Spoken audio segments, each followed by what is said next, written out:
Two of Marvel's most iconic vigilantes are back at each other's throats, but this time, it isn't just about who can throw a better punch. It's about the very soul of the justice system. We're looking at a Daredevil who is emotionally compromised, and a Punisher who is playing a game so many steps ahead, Matt Murdock doesn't even realize he's a pawn in it. Hey guys, welcome back. Today, we are breaking down Daredevil and Punisher issue number 1, titled "The System is Flawed." From rooftop showdowns in the rain to a twisted lesson that leaves a man dead and Matt's morality in pieces, this issue sets a brutal tone for their rivalry. Let's get into how Frank Castle forced the man without fear to pull a trigger and what happened when the smoke finally cleared. So we open this issue in the most unhinged way possible. Daredevil is literally hung upside down by his feet, hands tied behind his back, head throbbing, and he's trying to piece together how he got here. And right away the internal monologue kicks in. And it's exactly what you'd want from Matt Murdock, because even in this situation, disoriented, trapped, blood probably rushing to his head, the man is already thinking, already analyzing, already planning.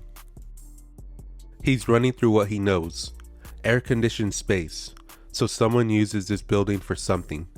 His hands are bound tight, and his radar sense is throwing off weird feedback because of the disorientation.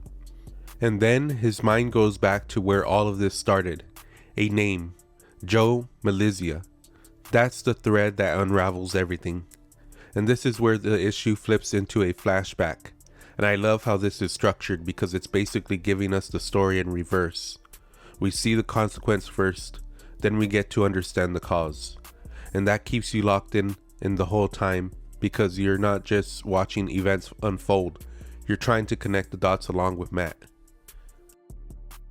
So the flashback takes us to the offices of Sharp, Nelson, and Murdock, where Matt's in full lawyer mode. He's representing the Nushi family in a legal matter, and Malizia comes in as basically a mob errand boy. Not to get legal advice, just to drop a warning. The Punisher's been tearing through the Nushi organization like a freight train, and Mon Nucci wants everybody on notice, including the hired help. That means Matt's firm. Malizia is trying to be intimidating, and Matt's just sitting there in his suit, completely unbothered, responding in full measured legal language. He's not flustered, he's not threatened, and when Malizia pulls out a knife, a move clearly meant to rattle him, Matt clocks it immediately. Now, remember, Malizia knows Matt's blind, so when Matt calmly says, "I would appreciate you put away that knife and leave the office now, Mr. Malizia," it completely catches him off guard. Foggy shows up just as Malizia is walking out, completely confused, and Matt gives him the quick download.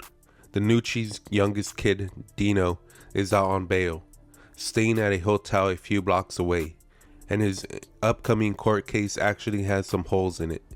The wild part is that this time, for once, Dino actually didn't do what he's being charged with, and Matt acknowledges that. The irony is not lost on him, but the Punisher doesn't care about courtrooms or due process. Frank Castle runs his own court, and the verdict is always the same. So Matt tells Foggy to cover for him, and he dips. Matt, as Daredevil, swings across the city. He can't see the light change, but he feels the world shifting around him. The heat slips away as night takes over. Fewer footsteps, longer echoes. The city softens after rush hour, and he says, "This is my time." The darkness is not a disadvantage for Matt. It never was. The city at night is basically home turf for him. He swings over the hotel where Dino's laying low. Does a quick scan from outside. Security on the roof. 2 guards in the hallway. Dino's in a top floor room with a woman in her 20s, and he's already clocked the whole setup before anyone even knows he's there. He says, "Too easy." He goes up to the window and Dino's girl sees him and immediately goes, "Dino, what the hell? There's some kind of pervert out there." Which, I mean, she's not entirely wrong. Daredevil is crouching outside a top floor window in a red devil suit, so I get it. But Dino opens the window and his first move is to get defensive. He's telling DD, "You can't touch me. I got my day in court coming." And Daredevil's response is perfect. And yet, here I am. Dino starts explaining that he's got guards everywhere. Elevators, front doors, roof. And then Dino says something that's actually kinda layered. He says he wasn't gonna stay in Rikers, that the Nucci name meant nothing in there, that they were calling him Wobble Don before he even got to his cell. He tells us something. This family is crumbling. The name that used to carry weight in these streets is becoming a punchline. The Punisher has been doing that much damage to them. Daredevil gives him the advice: break your patterns, vary your movements, don't revisit family locations, and bounce. Now this next part moves fast, and I want to make sure you don't miss how much is being set up here, because over the next few days, this whole thing escalates hard. Joe Malizia gets run over by a Mack truck on the Long Island Expressway. Punisher's signature all over it. Then the court date arrives. Dino shows up as scheduled, and while the trial is going on, Matt, who's there as the attorney, spots Castle sitting in the courtroom among the spectators. And this moment right here is so clutch, because Matt doesn't react. He stays calm, but he's already reading the situation. Castle doesn't stay for the full session.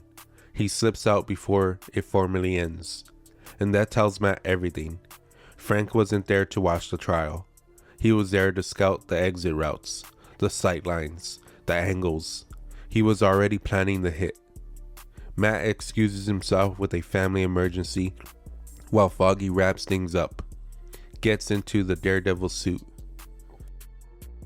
And now we're on the rooftop in the rain, tracking the Punisher. And this is where the tone of the book completely shifts. Up until now, it's been procedural, measured, legal. Now it's a hunt. And what Frank Castle does here is legitimately brilliant in the most twisted way possible. Daredevil's scanning rooftops, trying to get the high ground, and he knows Castle is smart enough to know he was sensed in the courtroom, so he suspects it's a trap. He comes around behind Frank, spots him positioned south of the court building with a rifle and a scope lined up on Dino, and Daredevil throws his baton to knock Frank off his aim. He leaps at him in the rain, telling himself he's gotta hit him just right. And they go at it on the rooftop, and for a second, it actually looks like Daredevil's getting the better of it. He hits Frank fast, throwing off his balance, gets a kick to the jaw, but then Castle pulls out this small box, presses a button, and sends an ultrasonic signal.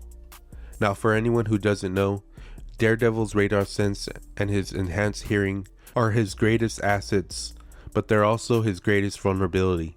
An ultrasonic pulse wave doesn't just hurt him, it literally scrambles his entire perception of the world.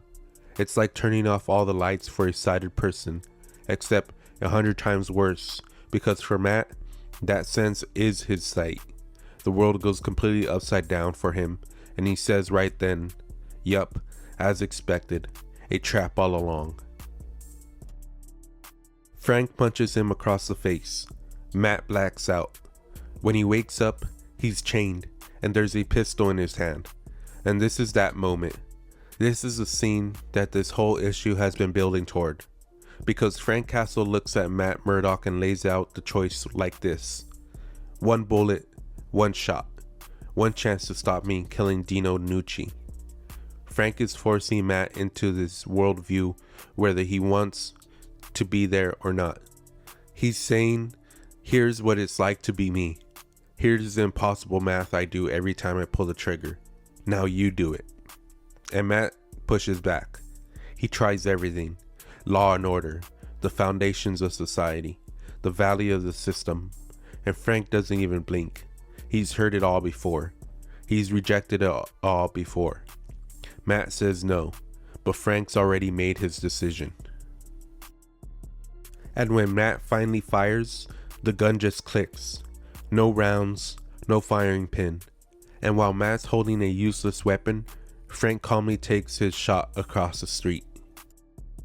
And Dino Nucci gets hit. It's over in a second.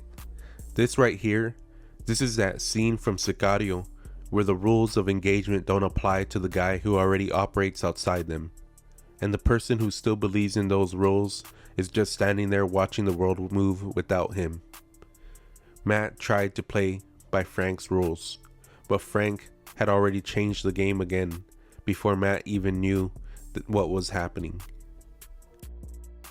Frank walks up to him and says, "The chains will be gone when you wake up," and knocks DD out. And now we're back to the opening. Matt waking up, hanging upside down, putting the pieces together. And this is where the story gets its second layer, because it turns out the location Frank chose to leave Matt in was not random at all. Matt hears 4 cars pull up outside, 3 men and a woman coming in. And the woman's heartbeat is the only calm one in the room. Everyone else's pulse is elevated. She's in control and she knows it. And then Matt clocks the voice, Gina Russo. And this is where I love how they use Matt's internal monologue, because he runs through her whole file in his head. Brilliant operator. Ran drug operations outside of Brooklyn and Queens hospitals for years. Matt helped put her away. And now, here she is. Back already. That was quick, he thinks to himself. What Gina is proposing to these guys is essentially a corporate restructuring of organized crime. With the Nucci family getting decimated by the Punisher, there is a massive power vacuum opening up across the 5 boroughs, and she wants to fill it out cleanly. No chaos, no turf wars, smart partnerships, united front. She's basically pitching a hostile takeover of the New York criminal underworld. And the characters in this room are wild. There's Big Tony Rizzoli. Matt knows this guy. Helped get him convicted for a double homicide on the Staten Island ferry. Supposed to be doing life in Attica. And Randy, who has his whole thing about how the Punisher once kicked him up 2 flights of stairs and he had to use one of those blow up donuts for months. He says it's so redundant. But Tony makes the mistake of laughing at Gina and calling her out of pocket for trying to take over the criminal underworld. And she does not hesitate. She pulls out a knife and she handles business right there in front of everyone. No speech, no dramatics, just stabs this dude to death and turns to the other 2 like, "So what do you guys think of my proposal?" Randy immediately says it's a spectacular idea. Patty agrees. They're going to the King's Plaza diner to talk details over pancakes.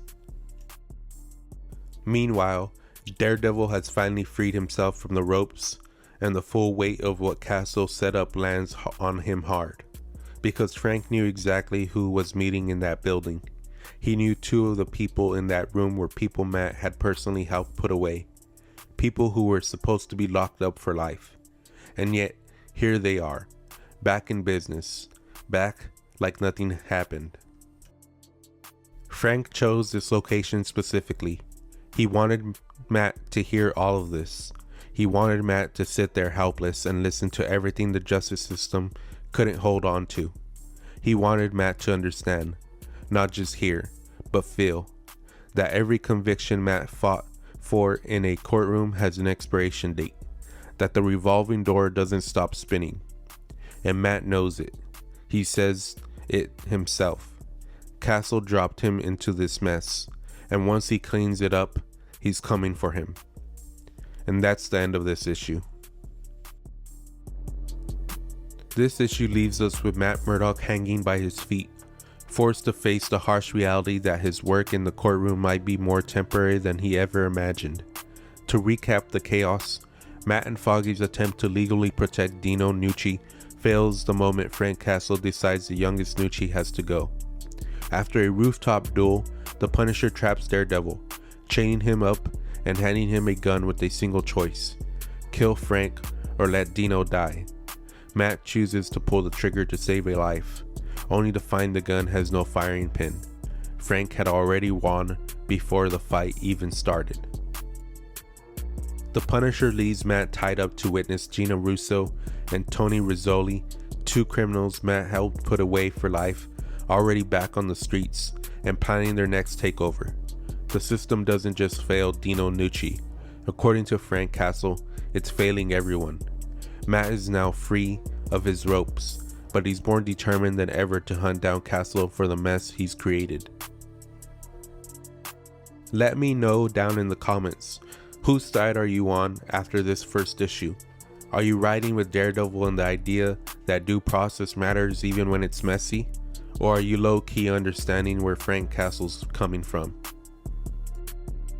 If you enjoyed this breakdown, make sure you like the video, subscribe if you haven't already, and hit that notification bell so you catch it when I drop issue 2, because things are about to escalate fast. I'll catch you on the next one. Peace.